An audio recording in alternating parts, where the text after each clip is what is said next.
préparé bon je pense que ne tey Pape Bouba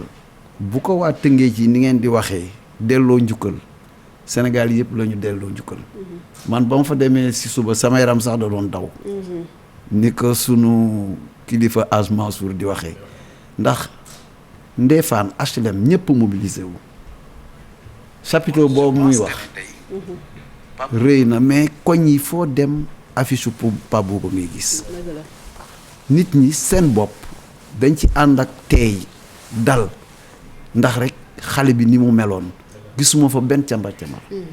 mais nit ku ne mu ngi yëngatu ci li mu war a yëngatu rawatina nag ay waa këram dal teey am nañ naqar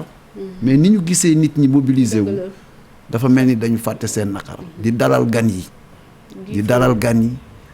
loolu mooy wane Pape Bouba boo ko bëggee jàppale da ngay jaar ci li mu bëgg moom ci li mu bëgg noppi te am na luñ dul wax wala duñ ci sori ku fonkoon diineem la set Pape Bouba tubaab ne c'est un garçon propre yàllaa ko baaxe loolu te noonu la màggee mbaaxam ci li ñuy wax li muy defal doomu aadama demal rek ci waa HLM Tëngéej ci ak ñeneen ñoo xamul Pape Bouba gis nga bu koor xësaan jot bëggul kër kenn problème mu lekk am fa camion lay gaare suukar ceeb enveloppe te maire ya fa ne jéeg ya fa ne nga xam ne ñooñu ñoo soxla yooyu tey seen bopp di ma leen gisee am nañ lu leen naqari mais sant nañ yàlla ndax yaakaar nañ ne ki doon def loolu yàlla dina ko teeru ci àjjana yu gën a kawe bon Pape Bouba Mame Fatou loo ci wax rek des na te wax ji day doon benn xalifa wax na ko léegi ci biir ak ci biti terrain bi Pape Bouba ma ne générosité am bëgg équipe bi bëgg ay xaritam jaral na ko lii tubaab di wax dépassement un don de soi je pense que dafa neex a nekkal parce que il te met à l'aise bon je pense que ki fi jógee dañ siy dogu ànd seeg sunu borom mais kenn mënu ko fàtte dañuy wax merci Pape Bouba dañuy wax merci Pape Bouba du ñuy faral di ko gis nag à l'antenne ndax moom ci ginnaaw la gën a mëne moom photographe la muy Baye Niass mais dëgg la keroog bi ñuy waxtaan moom tamit wax na ma ni que rapport yu exceptionnel la amoon ak Pape Bouba ndax yow Henri Camara moo tax nga xam Pape Bouba fi Abdoulaye daanelee lay rebondir ak yow parce que aspect boo xam ne da nga ko souligner dès le départ ci sa première réaction da nga ma ne Pape Bouba entre guillemets waliyu la dafa amoon diine maa ngi lay nuyu Baye maa ngi lay nuyu Mame Fatou maa ngi nuyu sama père sama grand maa ngi leen di ziare ñëpp di wax inna lillahi wa inna ilayhi rajiun bon li nga wax dëgg la Pape Bouba mun naa ne waliyu la parce que man Henri moo tax ma xam ko Pape Bouba maa ngi ko xam 99 yàgg na boobu mi ngi nekk soo wax Pape Bouba sax day kii quoi parce que daan nañ jokkoo sama nijaay laa ko doon woowee Pape Bouba dafa am li ma gën a marqué si moom mooy dafa am benn bis ñuy waxtaan mu ne ma bàyyi sama sëriñ imam loolu la ma doon woowee ma koy woowee nijaay parce que sama yaay Jóob la sant mu ne ma bàyyi ñaanal ma ne ko maa ngi lay ñaanal affaire yi mu ne ma saar boobu laa bëgg a mokkal suratu Yaasin mais maa ngi siy góorgóorlu xaw naa ko mun mu tari commencé tari ay affaire yooyu léegi benn jour mu ne ma mu laay nañu waxtaan si waxu sangu set dañuy wax ne sangu set bu amee rapport nga koy def affaire yooyu mais est-ce que xam nga man chaque jour damay sangu set ma ne ko pourquoi loolu ma ne ko booy set bu bari nii da ngay umu de parce que yàlla moom soo koy jaamu yi dafa mel ni da lay fàtte mu ne ma non man saa yu ma sangoo saabu ak kii nii damay sangu set dem naa ba léegi chaque jour damay sangu set xam nga kon kooku mun nga ne waliyu la fu may waxtaan ak moom rek si l'islam la may wax mu boole maag Henri mook Henri ndeysaan maa ngi ko koy jaale boobu léegi lekkul naanul nelawul affaire yooyu parce que ñoom ñaar ku ne Sénégal kenn du si wax loolu ñëpp Sénégal yëpp xam nañ ko li grand bi wax dëgg la dafa discret si lépp xam nga feebaram gis nga man xamoon naa ne feebar na depuis 2017 ba tey mu ngi tëdd 2017 ba tey ñëwoon na fi tabaski jour tabaski sax la ñibbi 2017 boobu ci la ñibbi France xam nga mu ne dafa doon wax nag feebaram buggul mu tas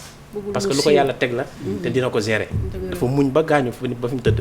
lu ma yàlla teg la su doon lu ñuy faj su doon xaalis moo koy faj dinaa faj su doon leneen dinaa kii mais yàlla mooy teg nattu bi ma teg nag dinaa ko muñ dinaa si jaamu yàlla ba tey gis nga ni mu demee nii moo tax dëjëm bi gis nga ni mu rafetee lépp dafa sell soo xoolee image yi da ngay kii comme li grand bi wax nit li nga wama sahid naa illaa bi ma man nit doo seede loo kii damay seede nii dëgg la bëgguma woon sax yaa ma forcé ni sax mais bëgguma woon sax di wax ni mais Pape Bouba moom waaw am na solo Pape Bouba moom man gëm naa ne yàlla dina ko yóbbu àjjana insha allah te ñu ngi koy ñaanal loolu yàlla yal na ko yàlla yóbbu àjjana si barke yonent bi sallallahu alayhi wa sallam Baye kontaan nañu ci wax boobu noonu ndax nag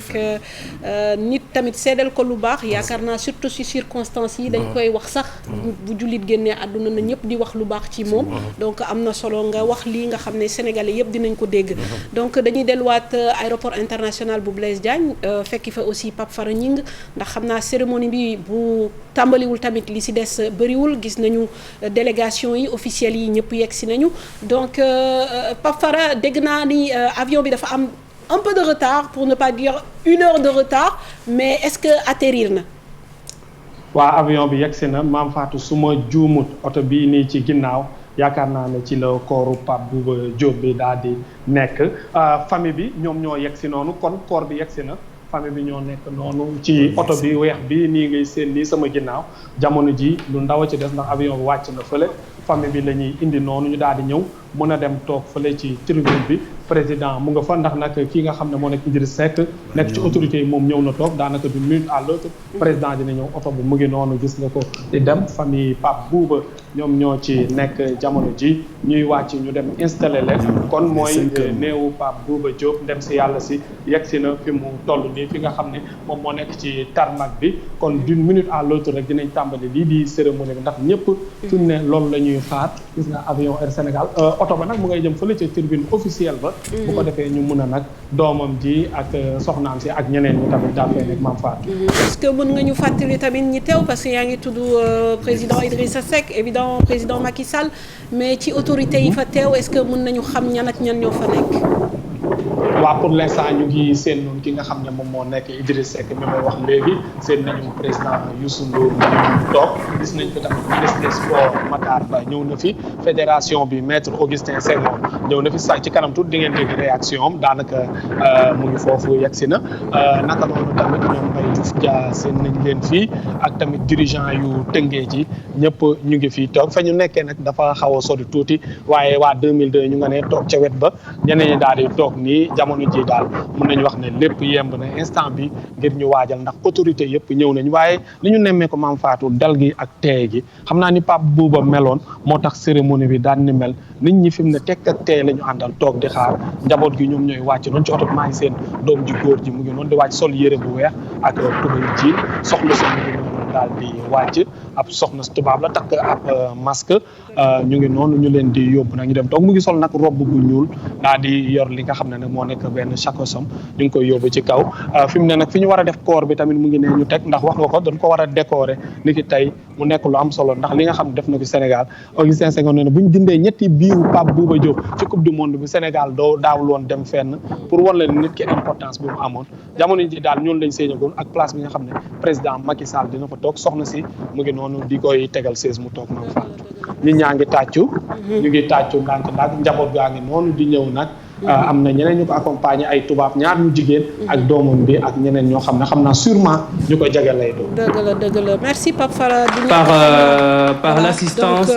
ñuy gis image yi nii en direct évidemment ak la famille donc de Pape Bouba Diop qui arrive sa fille très affectée on l'a vu hier à l'occasion de la levée du corps et donc de la dépouille de la prière mortuaire très affectée le fils 14 ans peut-être un peu moins conscient de certaines choses, qui a su garder le sourire, qui a parlé même de son père. Voilà, donc on voit la famille de Pape Bouba qui est en train donc de s'installer pour la cérémonie certainement Dommage et le décor à titre posthume donc pour notre légende, ce footballeur international. Vous découvrez bien sûr les images de Ferdinand Coly, Diomansy Kamara, bien sûr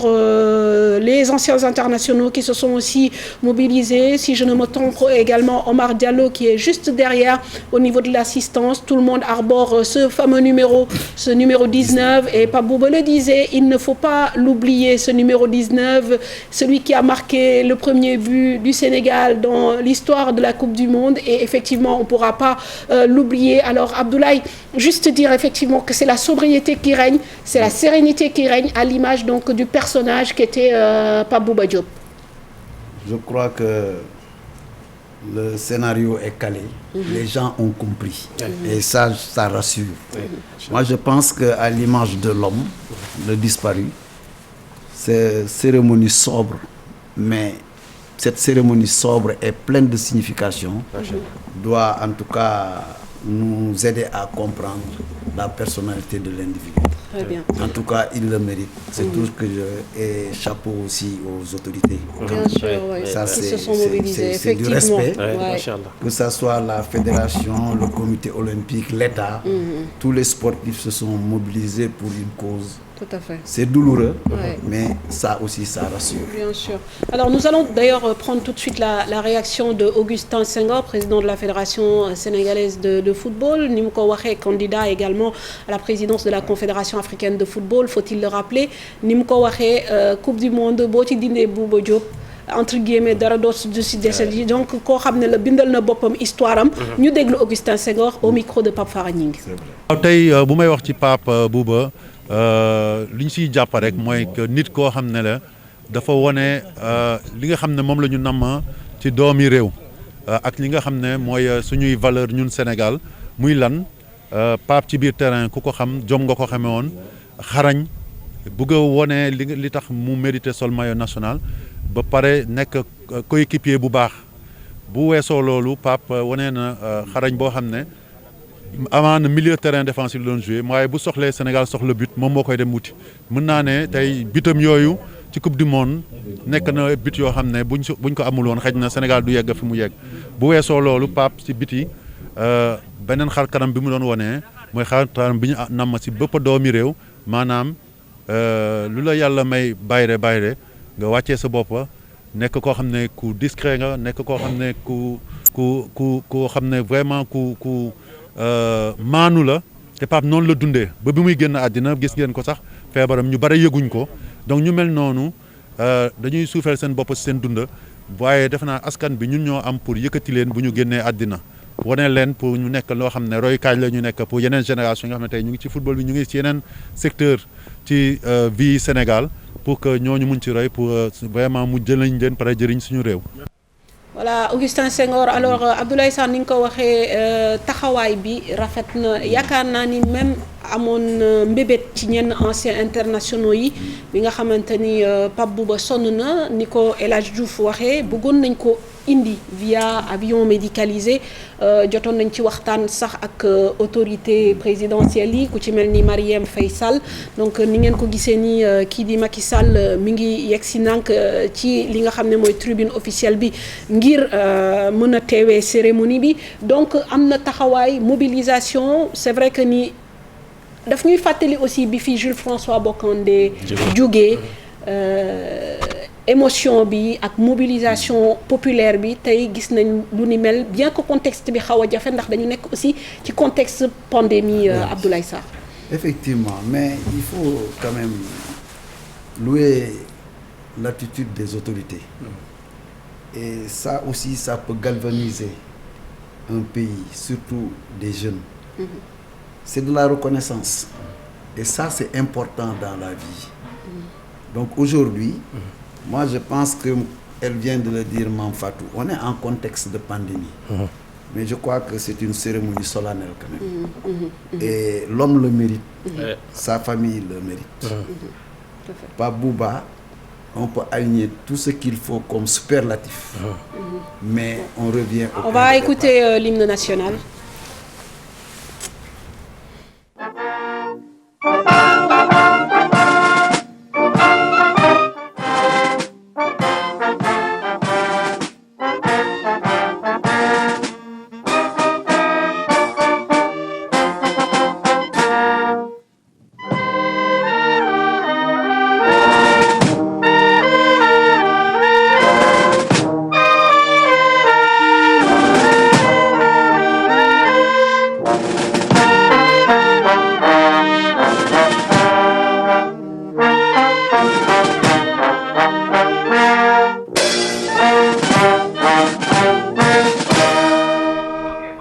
Voilà, l'hommage de la nation à travers l'exécution de l'hymne national, un hymne que forcément Pape Bouba Diop avait l'habitude d'entendre. Donc à chaque épopée de l'équipe nationale, à chaque rencontre de l'équipe nationale, ce sont des porte-flambeaux de notre nation. Oui. À travers ce qu'ils font, le jeu, c'est vrai, parfois ça peut paraître dérisoire par rapport aux problèmes actuels de la vie, mais quand même ce sont des porte-flambeaux de notre nation, Abdoulaye. Effectivement. L'hymne national, c'est un symbole parmi les symboles de la nation. Le maillot national, quelle que soit la discipline, est sacré. C'est quelque chose qu'il faut respecter et l'occasion nous est donnée tout de suite par le chef de l'État. Il commence toujours ses cérémonies par ça. C'est très fort. Tout à fait. Et ça donne des frissons. Nous l'avons souvent vécu. Bien sûr. Ça fait même pleurer. Tout à fait. Baye yàgg nga wax Henri ak Pape Bouba ñu dugal la stade pour nga ñëw seetaan. 99. temps yooyu nga xam ne stade bi da daan fees. balaa équipe bi di ñëw. non dama nga daan dóor nag Pape Bouba dafa dama doon jox ay bloc ticket xam nga rek yaa ngi nga xam ne dem jaay ko si pet affaire yooyu dama ñëw mu ne ma bàyyi xam nga bu ay Tëngéej gars yi dañuy ñëw pour jël si gi des fois ñu doon jox bloc Tëngéej waa Tëngéej man la ko daan jox suñu ñëwee ma jox leen ko. ba wax beneen affaire tam bi nga xam ne dafa nekkoon si moom Pape Bouba dafa amoon kilifa. Pape Bouba ba si feebaram bi daf daan wax ne moom ma ne ko mais grand yow yaa ngi tawat nii lu tax doo wax kërëng affaire yi mu ne ma non man sama kilifa laay déglu mooy magam. magam daf ko moytu la woon xam nga léegi réseaux sociaux yi ak internet yi dafa garaaw léegi. da ngay wax benn wax bu kii ñu jël ko changé ko kërëng. moom nag loolu daf ko teeloon moytu parce que si ndigalu ay kilifaam. dafa dégluwoon magam bi seen taawam bi. moom la defoon kilifaam dafa ne ma yemal fii laay yem lii ngay def ne bu waree wax dara sax da koy wax. bu waree jënd Pape Bouba demoon na ba Pape Bouba dafa am kilifa ba dafa jëloon Henri def ko kilifaam Pape Bouba su waroon jënd caleçon sax. day woo Henri ne ko booy dama war a jënd lii ak li ma jënd wala Henri ne ko no jëndal su ma waree def nii affaire yi mën na ko jëndal xam nga man tax dama ko doon roy sax si loolu xam nga dama demoon ba di ko roy su yu bare voilà am na ñoo xam ne sax dañuy dem ba bay naan kii wax naa Henri papa am la wala dara affaire mais dafa déggaloon Henri dafa am kilifa si côté bu ne xam nga man li ma mag li ma jàng alxuraan tax na ba su ma gisee daf may nuyu ñaari loxo man loolu moom gën a neex si Pape wax ji yëpp diine bi moom a gën a neex si moom su laa yàlla grand bi moo xam ne loo fu xat-xat nga gis mu jël si jaanam foo ko fekk day bokk si jaanam bu ngeen demaan tournée kii ajuma sa jotee moom mooy wër fu jumaa nekk laaj ko moom xam na dafa am diine ama abaaya bi yoo xam nga day bokk foo ko fekk day bokk abaaya bi affaire yi su ko Henri bu ngay fecculoo sax xam nga mu xaw a saale kërëng mais du ci nature am waaw du ci nature am da ngay seetaan film La Tanière gis ni que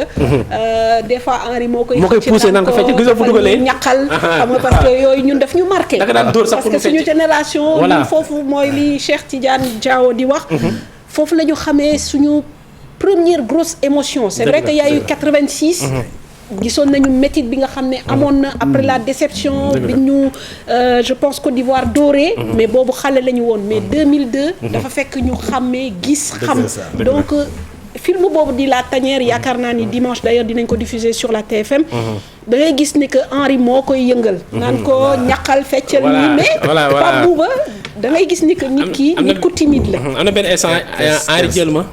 dafa bëri kersa waaw Henri jël ma pour may jàngal yaayam alxuraan karim yaayu Henri maa ko doon jax ay cours alxuraan weeru koor maa doon jiite foofu naafila mais daf naan ay ndeysaan sama yaay jegoon fii sax da nga ko si boole muy jàng alxuraan boobu yaayam gaañoogul woon quoi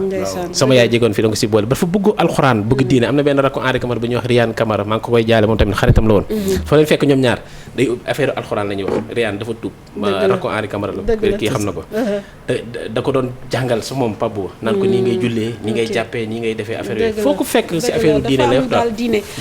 ñu ngi gis si image yi ki nga xam ne mooy soxnaam tamit wax yu rafet démb ci li nga xam ne mooy levée du corps beeg prière mortuaire bi xam naa dañ koy déglu rapidement balaa ñu ñëw dégtal leen aussi li nga xam ne moo xew fële ci aéroport international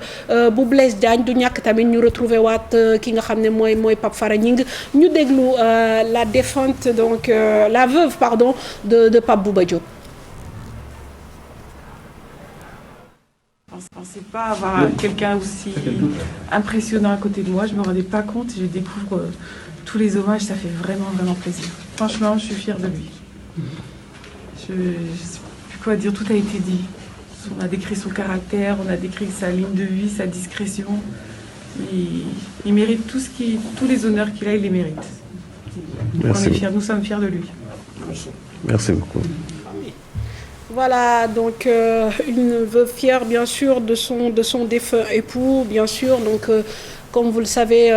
aujourd'hui, nous rendons hommage à travers, bien sûr, la République, à travers la nation, à travers les anciens internationaux, à une légende de notre football qui a fait 4 CAN, mine de rien, Abdoulaye, donc je le disais, 2002, 2004, 2006, 2008, qui a marqué de son empreinte son passage en sélection, 63 sélections, 11 buts, qui a démarré avec le Diaraf, qui est passé notamment en Suisse, en Angleterre, et qui a su s'imposer aussi en Angleterre. Il a fait une finale de FA Cup avec Portsmouth qu'il a remportée, ensuite une finale qu'il a perdue toujours avec Portsmouth. Il est passé par Fulham, comme je vous le disais. Et moi, j'aimerais d'ailleurs vous proposer, peut-être en traduisant, entre guillemets, en simultané, ce que disait tout à l'heure, je vous en parlais, Chris Coleman, quand il rend hommage donc à Pape Bouba Diop, Chris Coleman, qui lui a fait venir Pape Bouba Diop à Fulham et qui dit à son assistante, attention, quand vous voyez le joueur arriver, celui qui arrive, n'ayez pas peur, c'est un colosse, mais il est tout doux. Nous allons écouter l'hommage rendu par Fulham à travers Chris Coleman à Pape Bouba Diop. The PA there for Scottish, she's been there years, Jackie Stockley Greco. And I said, Jackie, there's somebody going to be arriving in about an hour and a half. I said, don't be afraid when he walks through the door because he's going to fill the room. And she said, who is it? I said, I can't tell you who. And I remember when he walked into my office, and you see somebody right next to you. They're even bigger, aren't they? And, I mean, I'm 6'3" myself, but he was towering over me, and he was so he was so grateful. He was saying thanks, boss, thanks. I'll do my best, because he had his interpreter with him because he didn't speak a word of English, he was just. I remember in training, he used to make noises like he used to bark and scream like a woof, like when he wanted the ball, because he couldn't speak a word of English. And of course, we had a lot of French players at the time, and they used to laugh their heads off, of course. And he was just, everybody just absolutely loved him because he was just such an honest guy, But it's huge loss, and it's the PA there for Scottish. She's been there years, Jackie Stockley Greco. Donc ngir faram fàcce ko Abdoulaye li mu wax ne na bi Pape Bouba di ñëw dafa ne assistante bi bul tiit di nga gis colosse mais ku baax la mu ne bi Pape Bouba duggee ci bureau nuyu ko kontaan ne ko boss maa ngi lay jaajëfal dinaa def li ma mën mu ne waaye déggul woon dara ci anglais mu ne bu ñu demoon terrain sax comme déggul woon anglais bu bëggoon bal bi dafa naan wow di yuuxu daal maanaam di def ay bruit pour que gars yi jox ko anglais bon ci la yokk nag ci article bi nga xam ne moom la bind mu ne da ko bëggoon loolu ba tax mënu ko woon nëbb ñeneen ñi tamit mënuñu woon réeree mbir cofeel bi mu amoon ci Pape Bouba yaakaar naa ni yéen tamit rapport yooyu ngeen amoon est-ce que doon ngeen waxtaan en dehors du foot ngeen des fois ñaaroo waxtaan ngeen sottante ay xalaat wala même côté boobu daf ci awoon tamit xawoon am kersa aussi. maam Fatou gis nga Pape Bouba da ngay sawar toog ak moom football rek taxul ñuy wax Pape Bouba man bu ñuy wax football dama ne loolu ñëpp gis nañ ko li mu mën mais li ñu gisul mooy li nga xam ne moom ngay wéet ak moom man U20 laa ànd ak moom muy 96 ñu ñëwati yàlla boolewaat ñu en 2000 équipe locale ñu war a dem tournoi amical Cabral au Cap-Vert Pape Bouba était le meilleur joueur du tournoi mais Pape Bouba en dehors du football quand tu parles avec Pape Bouba de la vie tu sens un garçon méfiant qui a peur de faire des erreurs day ragal juum tellement que moom respect bi mu am ci dundu nit ak dundu doomu aadama ba nga xam ne bii dañ naan kii kersa bi dafa bari torop mais lu mu la tegal rek yoon la ci wàllu àddina moo tax looloo tax un garçon réfléchi il est réfléchi te da doon feeñ li tax muy dugal ay bii nekk milieu de terrain président Augustin wax na ko léegi mais il était intelligent Pape Bouba da nga koy xëcc pour mu wax loo mais on dit qu'il est introverti nit ñi ñoo mën a xam moom il est un peu concret day def day jëf moo tax gis nga nit kooku il faut nga jege ko pour xam ko boo nekkee Pape Bouba tëddal nelaw parce que du def lu bon du ko def sa ginnaaw du ko wax ci sa ginnaaw te tey boo doon entraîneur da ngay bëgg ñu mel noonu nekk sa groupe bon man defe naa ne daal yàllaa ko bind sàkk ko ñaan gi defar ko du doy daf ko defal bon nañ koy ñaanal parce que vraiment man dama xam suma benn tante bu dëkk HLM ñoo bokk koñ waxuma lu ma xamul la mu ko daan defal di ko defal nag waa koñ bi yépp mais boobu bi muy dund day wax ci Pape Bouba ba nga naan ko yow xale bi moom rek nga bëgg ci àddina mu ne bilaay dafa baax ndeysaan dëgg la kay lu ne tey bi may demaat kër ñoom Pape Bouba kooku la àndal doomam la àndal ba ci kër Pape Bouba ñu koy wax Kumba Gueye bon bu ma wax Pape Bouba lu ma xam daal waxantuwoo waaw loolu tax tey tamit ñu lay jaajëfal lool ci sa teewte ci plateau bi ndax bi ma laajtee dañ ma ni amul ku ko gën a xam ci wàllu sport ba pare tey nga ñëwaat yokk ni que en fait en dehors du sport aussi am na loo ci xam lu bëri te donc ñu ngi lay jaajëfal ci ni nga teew ci édition spéciale bi ni ngeen ko gisee nag yaakaar naa ni fu mu ne nii ñi ngi génnee li nga xam ne mooy corps bi ci ambulance bi nga war ko nag yóbbu ci li nga xam ne mooy tribune officielle bi ngir mën a xëy na def li nga xam ne mooy hommage bi ak décoration bi ci kanamu njabootam nag ni ngeen ko gisee muy soxnaam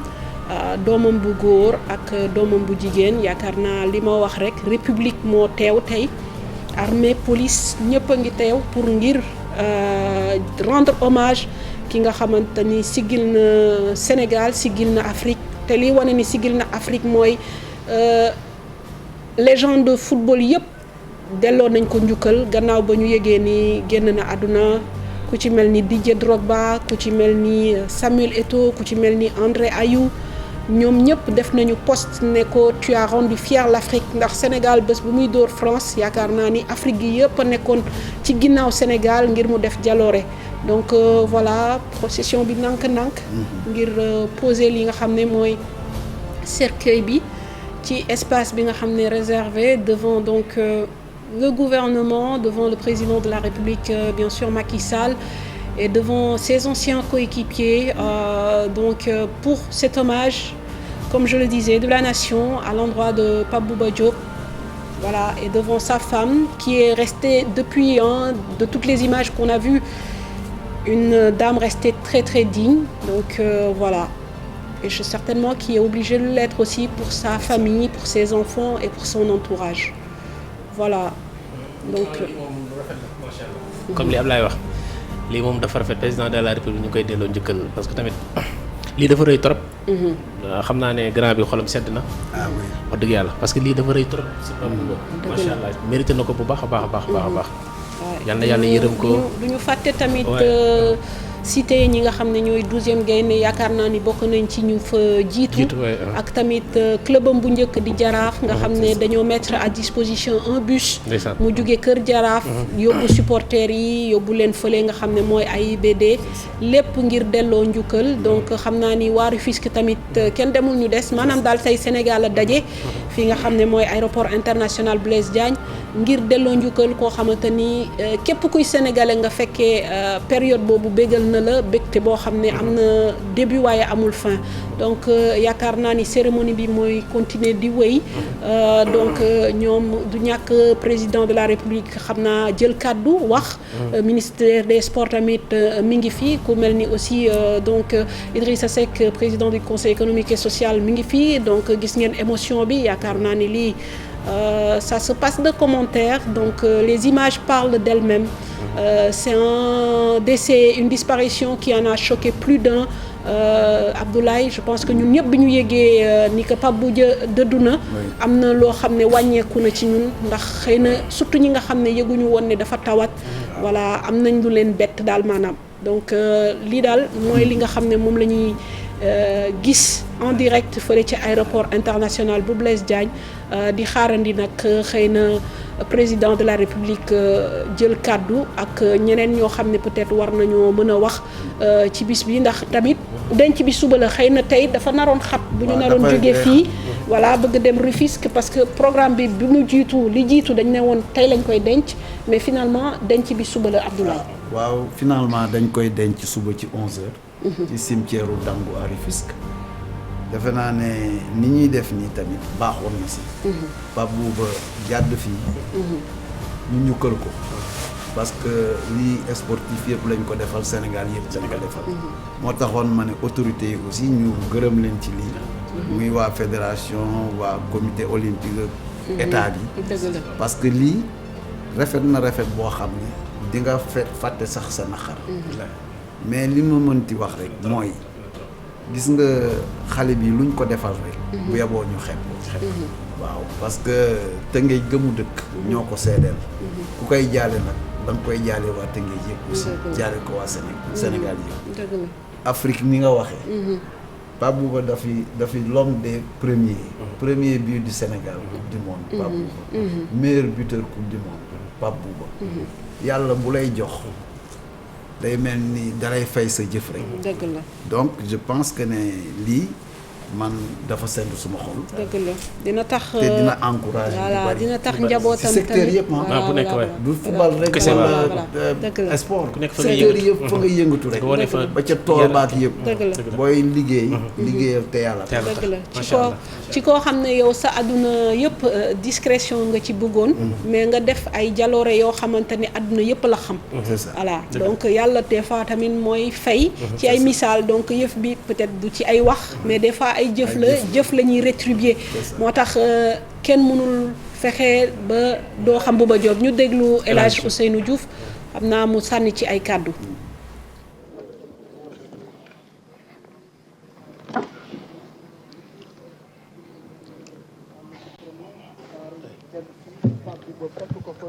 Monsieur le Président de la République,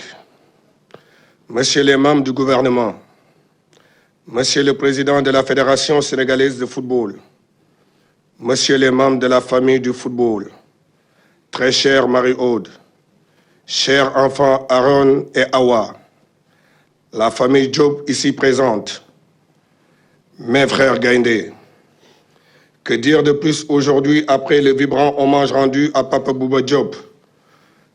par toute la nation sénégalaise, par son chef de l'État, par la communauté mondiale du football. Hélas, cela ne ramènera pas en vie ce coéquipier modèle, ce joueur de classe mondiale, cet homme de devoir et ce père de famille exemplaire.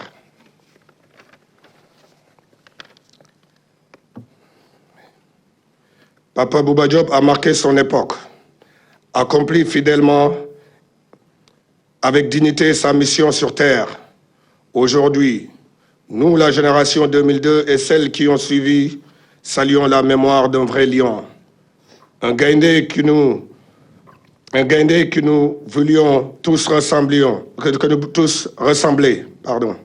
sur un terrain. Monsieur le Président de la République, permettez-moi de vous dire merci pour tout le soutien apporté à la famille de Papa Bouba Diop et aux sportifs sénégalais en général. Mais c'est aussi l'occasion de vous encourager à accorder davantage une oreille attentive à notre grande famille du sport. Papa Bouba Diop, que vous allez décorer à titre posthume, mérite tous les égards de notre nation et de ses dirigeants. Il mérite le repos du guerrier, mais il mérite surtout de ne pas être oublié. Le Sénégal, notre patrie, a perdu un de ses illustres fils, mais surtout le plus vaillant et le plus méritant de nous tous lors de la Coupe du Monde 2002. Avec son but inscrit contre la France à Séoul et la victoire de notre équipe dans la foulée, il a rendu à tous les Sénégalais, tous les Africains leur dignité de sportifs et leur fierté de champions. Mon Gaïndé, repose en paix, va le cœur tranquille car nous perpétuerons ta mémoire. Nous prendrons soin des siens et transmettrons tes valeurs aux générations actuelles et futures de notre sélection nationale. Puisse cette unanimité et cette unité autour de la mort de notre compatriote toucher tous les cœurs du pays pour faire avancer les choses, mais surtout conduire notre sélection nationale à une victoire finale en Coupe d'Afrique des Nations au Cameroun. C'est le meilleur hommage que nous pourrons rendre à notre champion. Je n'ai aucun doute car les signes du destin semblent militer dans ce sens. Aliou Cissé, notre capitaine, son compère du milieu de terrain, aujourd'hui à la tête de la sélection, est le mieux placé pour transmettre l'héritage et les valeurs de Pape Bouba Diop à nos lions. Merci, Monsieur le Président de la République. C'était El Hadj Ousseynou Diouf. Voilà, un discours fédérateur, bien sûr, prononcé par El Hadji Ousseynou Diouf, qui n'était certes pas le capitaine de cette équipe nationale, mais qui en est l'un des leaders. Et à ses côtés, évidemment, Henri Camara, extrêmement touché, on le comprend, par cette perte, parce que tout le monde connaît les relations qui ont uni Pape Bouba Diop et Henri Camara. Baye wax nga ko, je crois que mën nañu rafetlu Abdoulaye li nga xam ne moom la El Hadj Diouf wax na ni on va perpétuer sa mémoire, wax na ni kenn mënu ko fàtte, wax na ni na ci président profito waale bàyyi xel le monde du sport, te wax na tamit lu am solo, xëy na hommage bi ñu ko gën a mën a rendre mooy xëy na dem jëli Coupe d'Afrique jox leen ko moom ak ñeneen ñi nga xam ne jóge nañ fi. wax ji rafet na tegginu na te jaar na ci yoon ndax réew moo nekk sunu kaw moo jiitu lépp te kuy defal tànk boo yëkkati baat boo yëkkati pour réew mi jëm kanam la donc waxu El Hadj bi aussi dama naan mérité na ko balaa ñoo àgg fële ndax aussi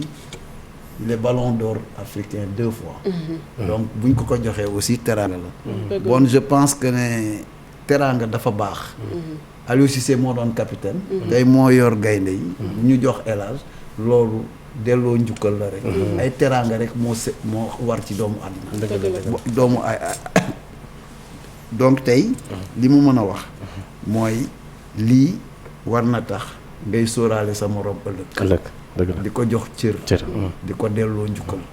ndax reconnaissance fu mu amul rek dara amu fa ñu rafetlu tamit solidarité bi nga xamante ni mooy li war ndax bu ñu nee équipe football collectif la ñu wax booloo di yëkkatindoo di dóorandoo mais lii bon malheureusement lu tiis la mais xëy na indiwaat na fasante kóllëre ci ay nit yoo xam ne xëy na ku ci nekk yaa ngi woon sa côté yaakaar naa ni kii xëy na ci membre famille yu Pape Bouba Diop la war a bokk ndax kanam gi am na méngoo donc ñu may ko tamit nopp mu wax li muy hommage am ci Pape Bouba.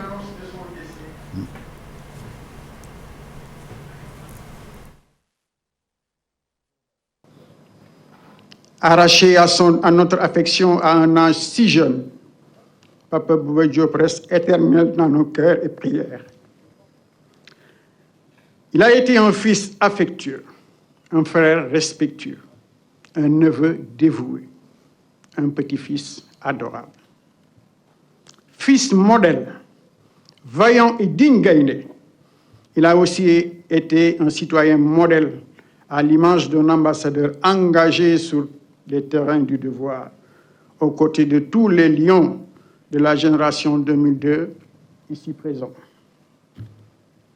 Bouba, tu as eu certes une vie courte, mais une vie bien remplie, au service de la nation.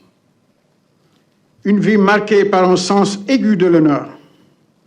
une discrétion absolue, une grande générosité, une foi inébranlable en Dieu et un attachement viscéral à la famille. Sache que tu pars avec les prières de l'ensemble des membres de la famille. Tes parents, Marie Diop et Fatsela, qui est ma sœur aînée, que tu as tant chéri, t'attendent avec leur bénédiction. Monsieur le Président de la République, Monsieur le Président du Conseil économique, social et environnemental, la famille de Pape Bouba Diop, ses amis, la nation tout entière vous remercie très sincèrement, ainsi que vos collaborateurs, tous vos collaborateurs qui se sont investis pour le rapatriement du corps. Monsieur le Président de la République, l'hommage que vous lui avez rendu le jour de sa disparition garde toute sa portée. Soyez-en remerciés. ñu sànni ci ay baatu kàddu wolof tuuti. Monsieur le Président de la République, Monsieur le Président du Conseil économique, social et environnemental, ak ñi mu àndal ñëpp ñu ngi leen di nuyu. Bés bii romb na sax hommage national dugg na ci tarix bi ko nit ñi yégee ba léegi xol yépp tooy. Pape Bouba Diop deme na ndaw waaye du jóg ci xolu nit ñi. doom bu neex a tiitaroo la fonk nay waajuram ay magam ñépp noo xam ni xam na leen jox na leen cër ci biir loolu yépp ànd ak sutura moo tax sutura la ñëwee àddina sutura la dunde sutura la delloo yal na ko yàlla teeru ci àjjana gën a kawe ci àllaxira. ni mu àndal muy gaynde yi nga xam ni ñoom ñoo bàyyi way bu dul jeex ci àddina bi ñu ngi fii toog ñépp ànd nañ di ko sargal ay gaynde piir lañu ay royukaay lañu. maa ngi ciy sànni ci xale yi nga xam ni tey jeunesse bii nañu xam ne Pape Bouba royukaay la. am na fit am na fayda ñu koy waxee guerrier la waaye ci biir loolu yépp daf ko ànd ak teey ak yaru te yaru mooy àddina soo yaroo rek am lépp. ñu ngi koy ñaanal Pape yaa ngi dem waaye say wayjur ñaanal nan la say xarit ñaanal nan la sa soxna ak say doom ñu ngi fii toog waaye yàlla dina leen teg loxo. yaa ngi dem fekki say wayjur Mbaarik Jóob bi la jur ak Fat Sila bi la jur nga xam ni maak moom ñoo bokk benn yaay ñépp dañ la ñaanal bu soobee suñu borom yàlla dund la teeru ci àjjana gën a kaw ca àjjana yi firdawsi. Monsieur le Président, famille bi mbooloom famille bi jël nañu kàddu gu ak seen contentement ñoom ñépp teg ko sama loxo ñu wax la ne fu mbégte tollu rek romb na ko ci li nga def yépp yow ak say collaborateurs yi nga joxe ay directives ñu defe ba def leneen loo xam ni sax seen yéene moo mel noonu ci Pape Diouf ñépp a ngi lay ñaanal yal na yàlla taxu te duñu fàtte mukk bi mu wàccee liggéey hommage bi nga ko defal président jërëjëfati merci. voilà kooku nag mooy Sega Bass di oncle maternel bu Pape Bouba Diop ñun nag waa kër gi wax dëgg yàlla miin nañu ko ndax xaritu aussi président conseil d'administration bu groupe Futurs Médias la di Youssou Ndour donc des fois ñu dajeeg moom aussi ci couloir yi ñu koy jaal moom tamit ndax perdre na ki nga xam ne mooy neveu am li mu wax tamit mooy li ñëpp seede ci Pape Bouba Diop mooy royukaay tey yaru ba pare am fit donc ba pare bëri sutura ni mu ñëwee ci àdduna ci sutura noonu la demee te loolu tamit la doxal ci li nga xam ne mooy àddunaam donc comme ni ngeen ko gisee muy di seetaan li nga xam ne mooy cérémonie hommage bi àdduna Sénégal en tout cas bëgg rendre ki nga xam ne mooy Pape Bouba Diop gannaaw bu mu génnee àdduna dimanche dernier démb nag ñu defal ko li nga xam ne mooy prière mortuaire ak levée du corps fële ca Lens tey nag ñu indi ko fii war ko delloo njukkal balaa ñu koy denc suba fële ci HLM Rufisque fi nga xam ne moom Pape Bouba Diop fa la juddoo donc ñuy profito aussi di ko jaale ki nga xam ne mooy Pape Khalifa Sankaré di international aussi sénégalais moom tamit muy mettit lu lool li nga xam ne mooy génn àdduna Pape Bouba Diop ñu déglu aussi ki nga xam ne mooy président Augustin Senghor di président fédération sénégalaise bu football. Chers membres de la génération 2002, chers footballeurs, sportifs et chers supporters, il me revient de faire un témoignage sur Pape Bouba Diop au nom de la Fédération sénégalaise de football. Vous me permettrez de m'adresser directement à lui parce que simplement, pendant 10 ans, à la tête de la Fédération sénégalaise de football, je n'ai pas eu la chance de lui tenir les propos que je voudrais lui tenir aujourd'hui. Et je commencerai par dire, Pape Bouba, que quand je ne serai plus président de la Fédération sénégalaise de football, l'un des regrets qui pourrait m'animer serait de ne t'avoir pas eu comme joueur en équipe nationale. Parce que simplement, tu es de la race des conquérants. Conquérant, tu as été, et tu es parti du Sénégal, ton Sénégal natal. Tu nous reviens aujourd'hui en conquérant. Oui, parce que tu as conquis le monde en 2002, le 31 mai et jour suivant, en mettant le monde entier en ébullition et surtout en mettant toutes les puissances du football à genoux. Avec tes coéquipiers, vous avez hissé, grâce à vos exploits, le Sénégal, notre pays, à un niveau jamais égalé de visibilité, de prestige et de rayonnement. Vous avez surtout montré aux Sénégalais que le football n'est pas qu'un jeu, mais plutôt un levier puissant de promotion d'un pays, quand ceux qui en sont les représentants se subliment par l'engagement, le talent et la virtuosité qui font les grandes équipes et bien entendu les grandes nations. Pape Bouba, pour parler de toi, moi qui ne te connais pas assez, je dirais simplement que tu incarnais sur le terrain, à toi seul, les symboles de notre nation. Dans un même match, tu étais tantôt un baobab incontournable et indéracinable pour les attaques adverses. Tantôt, tu te métamorphosais en lion bondissant, rugissant et volant quand il s'agissait d'aller à l'assaut des buts adverses. Nos adversaires de la Coupe du Monde 2002 l'ont appris à leurs dépens. Pour faire simple et sénégalais, je dirais que quand tes adversaires étaient face à toi, dañu doon gis guy mbaa ñu gis gaynde. Et dans ce cas-là, comme dans l'autre, ce ne fut jamais une partie de plaisir pour eux et pour leurs supporters. À l'opposé, pour nous autres supporters sénégalais, toi et ta bande des 23 lions fantastiques et vos dirigeants, vous nous avez fait vivre des nuits blanches de rêves et de joie, dont les effluves n'ont pas fini de s'estomper encore aujourd'hui.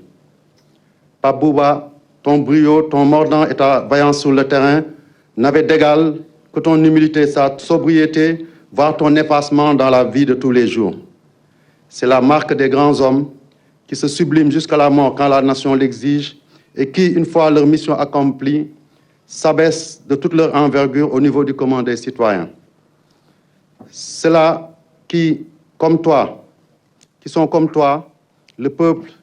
du sport, la nation, sait les reconnaître et les célébrer.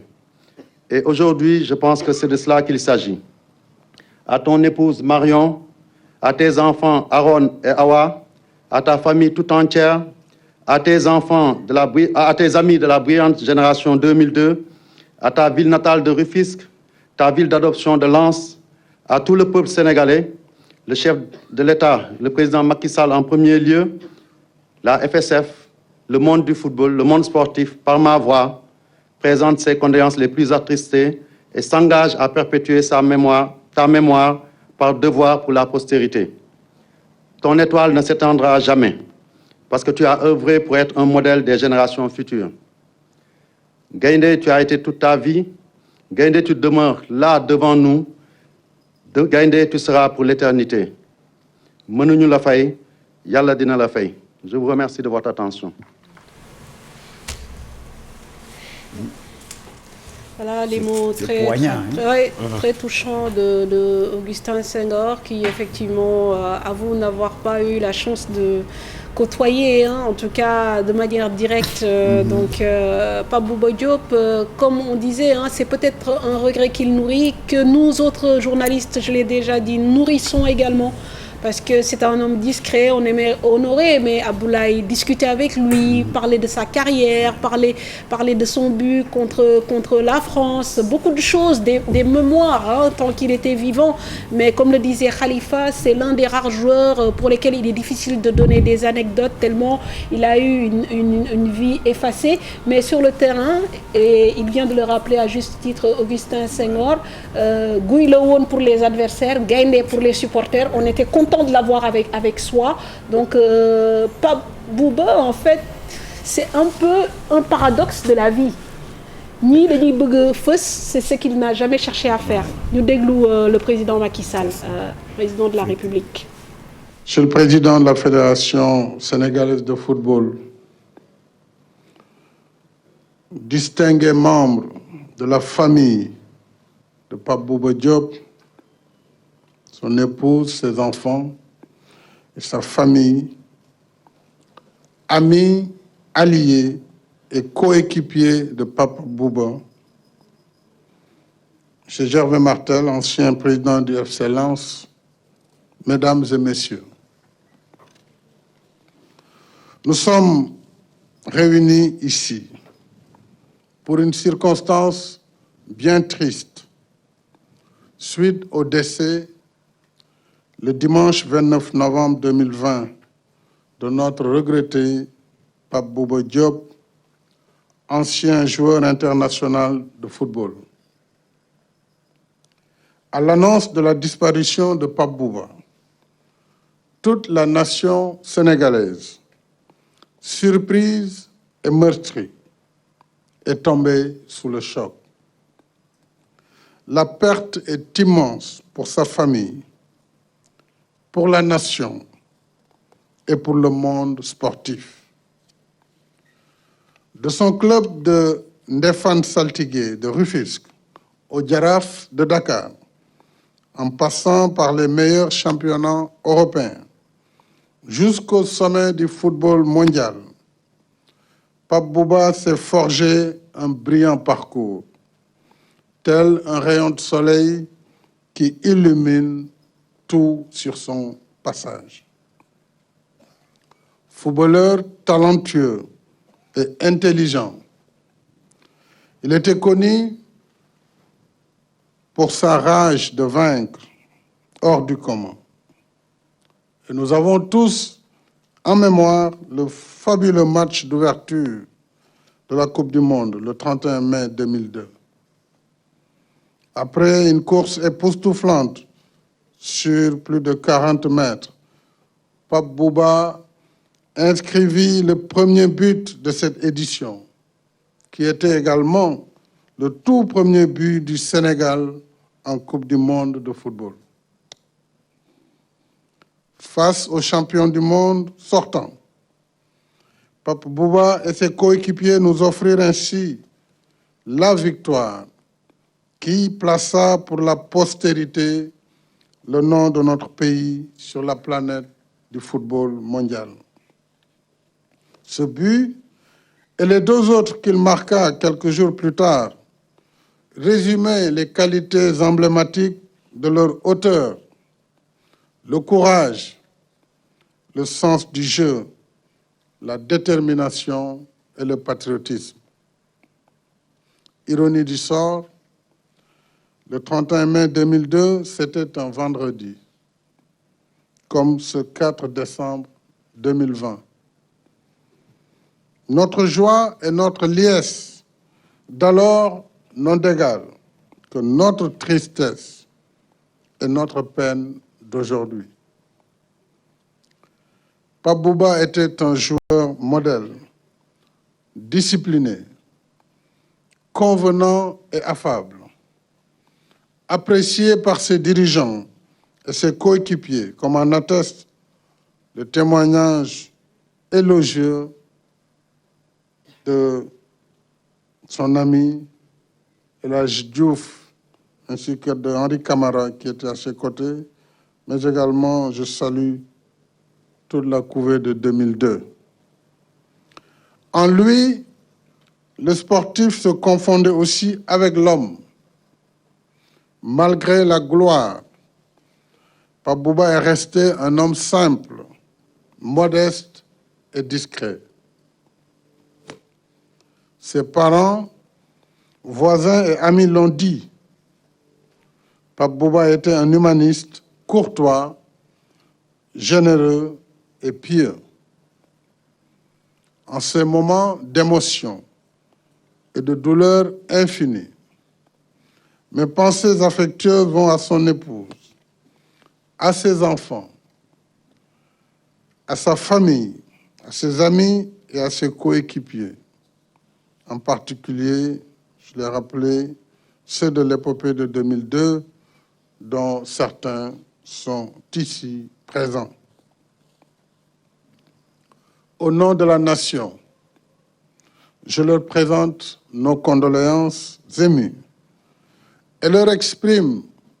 notre profonde compassion pour ce deuil que nous partageons. Cher Pape Bouba, te voilà arraché à notre affection à la fleur de l'âge. Nous aurions tout donné pour que tu vives encore longtemps auprès de ta famille et de ta communauté.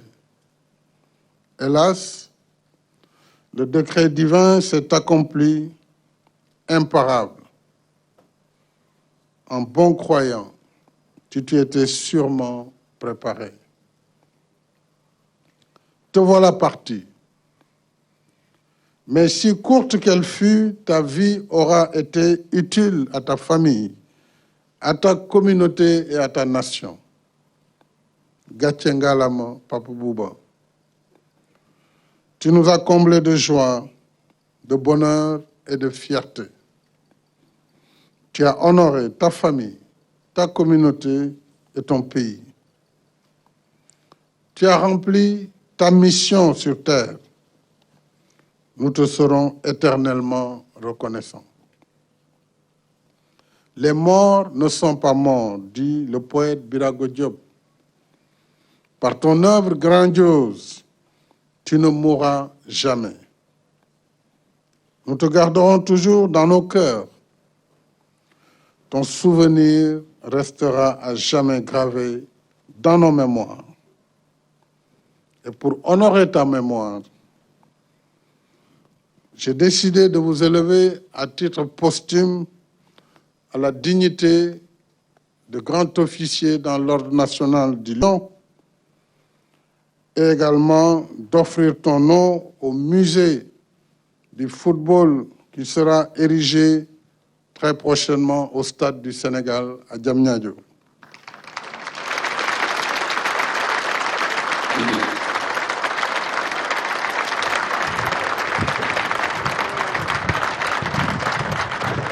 En tant que croyants, nous acceptons le décret divin. Nous prions Allah, le Tout-Puissant, généreux et miséricordieux, de t'accorder sa grâce, de t'ouvrir grandes les portes du paradis et de te placer parmi ses élus. Que la terre de ta chère ville natale de Rufisque te soit légère. Pape Bouba Diop, lion à la belle épopée, maintenant que tu as passé ton dernier rugissement, repose en paix pour l'éternité.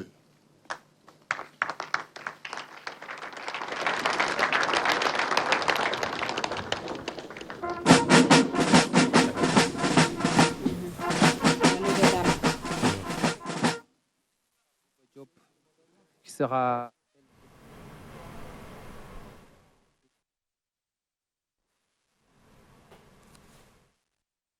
Voilà, donc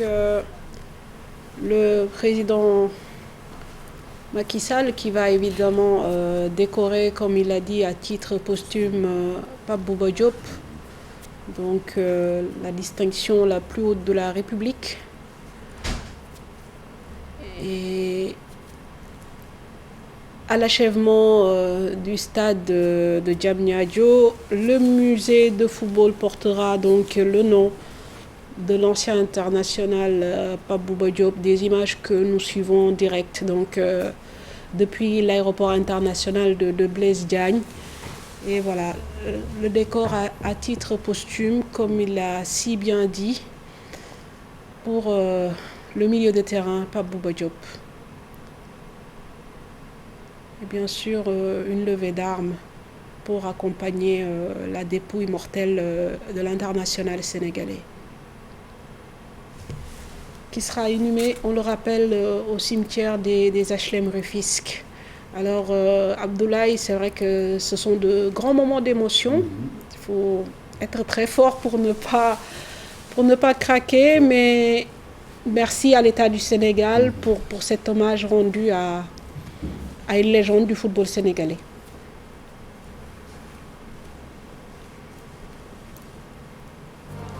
C'est très émouvant. Oh.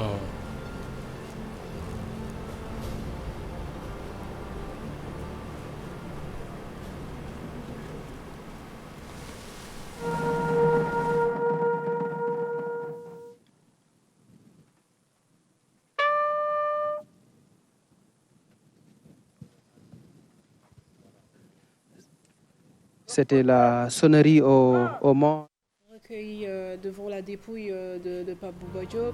évidemment avec ce qui, on espère, reposera au paradis, avec ses distinctions. Et bien sûr qui salue la famille du défunt, ses enfants, Arona Awa et donc sa veuve Marie-Aude, comme nous l'apprenons durant ce direct. Voilà donc... je pense que ni état bi delloon na njukkal, Sénégal delloon na njukkal, nation bi delloon na njukkal koo xamante ni dundam am na njëriñ. C'est vrai que gàtt na waaye am na njëriñ, Abdoulaye. mais santaat yàlla rek parce que lii defe naa ku mu doyul dara dootul bon ki fi jóge yàlla na ko yàlla xaare àjjana. Amiin. kilifa yi def nañ li ñu waroon def te loolu sedd na xolu sportif yëpp. sedd na xolu waa réew mi yëpp. man li ma doon wax mooy lii rek delloo njukkal.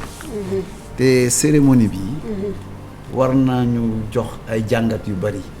yeddaat nit ñi. dëgg la. ànd joxante loxo. tubaab ne solidarité. bokk. defe naa quand on est ensemble on est fort. mu rafet daal maanaam. jërëjëf mu rafet alors au niveau de la réalisation peut-être suñu mënee jotaat ku mel ni Pape Fara Gningue ngir aussi mu jox ñu jàngatan, bien que seetaan nañu cérémonie bi niñ ko waxee cérémonie bu sobre la, cérémonie mën naa ne bu tegu ci yoon la, ñi war a wax nañu, waa groupe 2002 wax nañu, ay mbokkam wax nañu, ki nga xam ne nag mooy jiitu réew mi nga xam ne moo yor kàddu nation bi tamit wax na. Donc comme ni ngeen koy gisee ci image yi nag ñuy jëlaat li nga xam ne mooy néew bi dépouille bi ngir mën ko delloowaat donc ci ambulance bi xam naa nag mu yóbbu ko fële nga xam ne mooy Rufisque, voilà, ngir nag ñu waajal li nga xam ne nag mooy tàggatoo bu mujj bi nga xamante ni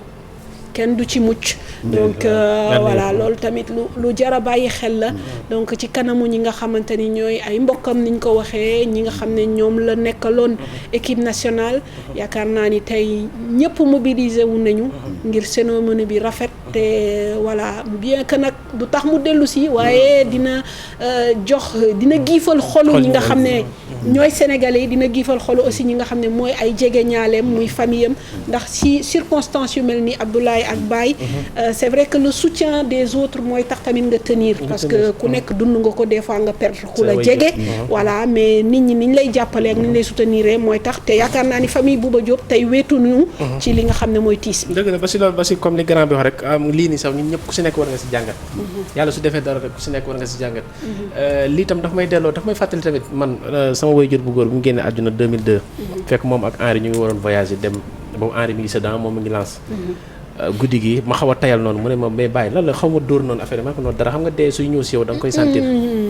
ma ne noonu man deew mam ma xëy si fajar gi ñu ne ma sa papa dafa décédé ma woo leen wax la ko ñu reporter seen voyage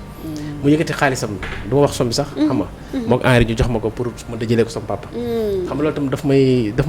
may kii Pape Bouba daal yal na yàlla yokk leeram man jàngee naa si moom lu bare si am lu la métti nga noppee ko loolu dafa nekk si moom dafa dem ba nekk li ñuy wax maxaama si moom feebaram bi nii su ko neexoon ñëpp xam ko mais dafa nekk ku ko siwal rek baalul la ko man mënoon naa ko wax xam man a yow mënoon naa la nii ak nii mais duma ko wax ba si Henri sooy xool moom la mu bokk na si ñu mujjee waxal parce que daan na wax ak moom téléphone mujj gi mënatul wax moom téléphone mais wax ak moom SMS mujj gi mënatul wax ak moom SMS mujj gi jabar bi mooy yor téléphone bi mooy wax après muy kii bokk na si ñu mujj a kiiwal ba pare beneen bi si gën a neex xam naa loolu tam maa ngi ko ñaan yàlla daan na ma wax tooñ na ma sa waa ji xam nga bu nekkoon jullit affaire yooyu xam nga ma ne ko non yàlla lu mu def rek loolu mu dafa bëggul lislaam ba nga xam ne gëm naa ne yonent bi sallallahu alayhi wa sallam dina ko teertu ñoo koy ñaanal loolu yàlla ak ñam fay fekk ñëpp yàlla na leen yàlla xaree àjjana yàlla na yàlla yërëm ko yàlla li mu daan wax bu leen fàtte mu ko numéro 19 mu ngi si réseaux sociaux yi wax na ko fu ne maa ngi ñaan tamit bépp jour boo xam ne lii war na la doy nga kii parce que Ablaye Sarr mu ngi nii dafa joxoon cër Ablaye Sarr bu ko doon nuyu sa ñaar loxo la ko doon nuyoo dafa joxoon cër Ablaye Sarr jox cër bu wér xam nga ñi koy musoon yor yëpp loolu rek li ma wax rek loolu rek la ñuy mën seen xale yi léegi nag nañ koy si moom gis nga lu mel nii ñi nga xam ne ñu ngi fubal léegi nii ñii dañ ci war a roy ñi nga xam ne bàyyi nañ fubal dañ nekk si ñu suudewu ñu nekk benn parce que nit ki mënoo nekk ak moom ngeen kii après mu génn àdduna ngay kii affaire yooyu lii nii ñoom suñu fi jógee ñoom ñëpp war nañ mën a jàngat ñu nekk benn xam nga xale yi nga xam ne tamit ñu ngi si équipe bi lii nii ñu roy si pour ñu mën a am lii ku ko am jël man lii su ma ko amoon su ma génnee àdduna damay jël parce que lii yàlla malaaka yi yàlla bu xoolee lii rek day yërëm ñëpp sax ña fa nekkoon waaw ni si ni jàng buñ ko fàtte comme li président wax baax na ñu bu ñu fàtte Pape Bouba Diop numéro 19 képp kooku ma sosol équipe nationale nga bàyyi xel moom ci ay yi mu doon doxalee musul xuloo ak entraîneur mu ngi nii lu ko entraîneur wax loolu lay def kenn musu ko dégg ba ni mu génn àdduna tamit noonu la nañ ci royee yàlla na ko yàlla yërëm te xare ko àjjana waaw si barke Yonent bi sallallahu alayhi wa sallam alors Pape Fara ñun ñu toog fii xaw a sori aéroport bi yëg nañu suñu yaram daw na mën nañ ni que aussi gis nañ tey gis nañu cérémonie bu tegu ci yoon wax ji bëriwul waaye am na solo ñi war a wax nañu yaakaar naa ni daal Pape Bouba moom république delloo na ko njukkal bu wér a wér. dëgg la maam Fatou ni seen xol tooyee ni ngeen toogee foofu ñi fi nekk fi tamit seen xol noonu la tooyee woon wax dëgg yàlla ñu ci bëri mënatuñu woon noppi ñi di jooy ndax nag témoignage yi dafa amoon solo dégg nga El Hadj Ousseynou Diouf ñu ñëw woo Henri Camara wax ji mu wax jàpp na ne Pape Bouba Diop moo gënoon a vaillant ci ñoom moo leen gënoon a méritant loolu témoigné na ko te yaakaar naa ne fee yi wane na ko dégg nga Sega Bass Camara li mu wax ci li mu nekk ci ay njabootam ak fameem taxawaay bi mu am tamit te tamit Sénégal yëpp mën nañ ko témoigner naka noonu ki nga xam ne moo nekk maître Augustin Senghor président de la République li mu def delloo ko njukkal musée bi nekk ci biir stade ñu fas yéene koo tuddee ak yeneen yu mel Pape Bouba mérité na ko ci crois que tey fier nañu njabootam sax fier nañu maa ngi lay dégg sax nga naan soxnaam dafa ànd ak dignité ba léegi wax dëgg yàlla boo amee naqar toute une nation ñëpp daal di taxaw sa wet yaakaar naa ni lii tey nii dina leen gën a réconforter ni may wax ak yow doom yeeg ñëpp ñu ngi ne ci kaw génération 2002 bi ñu ngi leen wër ñu ngi leen di taxawu te yaakaar naa dinañ leen gën a taxawu te Pape Bouba royukaay la ni El Hadj wax rek gone yi wax am nañ leen roy Aliou Cissé mi nekkoon capitaine ñëw tey yor équipe bi yaakaar naa ne luñ ko gën a mën a delloo njukkal ñu indil ko coupe d'Afrique ndax loolu xeex na ko dem ba final mu ñàkk ko dem coupe du monde porté maillot bi yaakaar naa tey tristesse vraiment moo fi am ba léegi nii affaire yi jeex na mais maam Fatou xam nga bu njëkk ba dina dem am événement buukante bi ak yooyu yëpp am léegi xel mu bëree bëri moom moo am tey ci journaliste yi ci ñëpp mu nekk mbir mu tiis maam Fatou dëgg la merci Pape Fara ñi nga ci teew bi nga teew foofu AIBD dëgg la man yaakaar naa ni li ñuy jàpp Abdoulaye mooy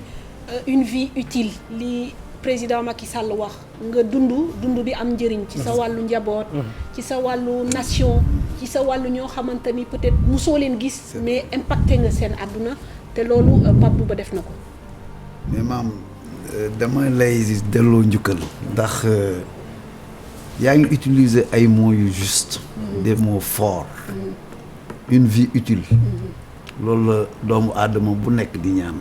lu mu gàtt gàtt yàlla na yéex mais président wax na ko le décret divin il faut s'y préparer tey lenn laa ci gën a jàng teeloof wax na ko nit ñi tey garabam nañuy sóoraale ëllëg bu ñu gisee doomu aadama ñu rafetal ndax bés du ñàkk te tey teral nañ Pape Bouba Diop teral nañ ay mbokkam teral nañ ñi mu daan liggéeyal footballkat yi mais teral nañ sportif yi teral xale yi Sénégal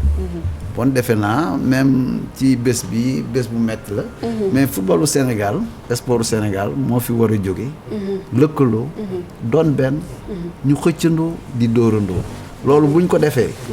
defe naa ne yërmande yàlla dina fi tuuru ba ndam yooyu ñuy wut surtout coupe d'Afrique bu football boobu yàlla dina ko dugal ci réew mi ci ñun la dépend bon nag di ñaanal ñëpp dëgg la Abdoulaye kon ñu ngi lay jaajëfal bu baax ndax li nga def tey moom mënoo ñu defal lu gën a rëy lii ndax yow nit koo xam ne ku jege nga Pape Bouba tey waroon nga nekk aéroport international toog foofu ci wetu njaboot gi ndax am nga ak ñoom relation boobu mais teewul nga ñëw seede bu rafet bi bàyyi tamit nga xam ne du nitu télé waaye li nga fi wax lépp dafa am solo ndax nit ki tamit da nga koy seedeel li mu nekk donc vraiment ñu ngi leen di jaajëfal bu baax xëy na fi ma bëgg a jeexalee rek mooy Abdoulaye ñuy gën a bàyyi xel tamit suñuy sportif maanaam ci bi ñuy dund parce que tey Pape Bouba dem na fi 3 ans yoo xam ne feebar na te nit ñi yéeguñu ko bon am na xëy na ñoo xam ne moom loolu la bëggoon mais am na ñoo xamante ne peut-être ñu ngi ci ay jafe-jafe war nañ leen gën a nemmeeku parce que tey solidarité judduwaat na à travers cette disparition ba nga xam ne groupe WhatsApp yi waa 2002 yi ñi ngi jokkoo nekkaat waaye war nañu bàyyi xel aussi yeneen génération yi maanaam génération 86 c'est ça génération 90 ñoo xamante ni defoon nañ fi lu rëy kenn déggatu leen peut-être ils sont dans leur coin ñu dem jëli leen xool ci lu ñu nekk nemmeeku leen bu dee dañu am ay jafe-jafe santé ñu nemmeeku leen bu dee jafe-jafe financier ñu nemmeeku leen parce que du ñëpp mën a am tamit chance nekk dans la reconversion waaw donc yaakaar naa ni aussi loolu xëy na occasion la ñu yéen ñi nga xam ne ay kilifa ngeen ci sport bi ngeen wax ci sensibiliser aussi ñi nga xam ne ñooy autorité étatique yi ak ñeneen ak ñeneen mais maam li nga wax day dëggal li ma gëm man sport bi ñuy def liggéey la léegi ci àddina loo ci def lu baax rek war nañ la ko mën a fay gis nga li mu wax dëgg la nit ki buy dund dee ko nemmeeku am na ñoo xam ne kersa bi Pape Bouba Diop la am la ñu am du ñu wax ña nga toog fu ñu toog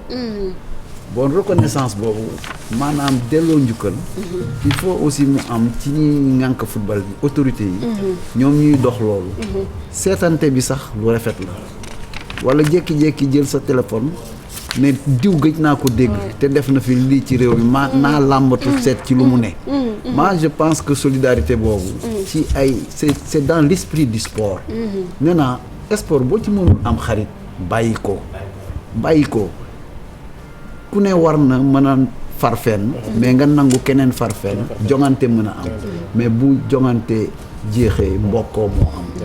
bon autorité yi je crois que lii war na wanewaat waruñu xaar ba safaan am mais ñuy nemmeeku ñooñu di leen teg fañ leen war a teg parce que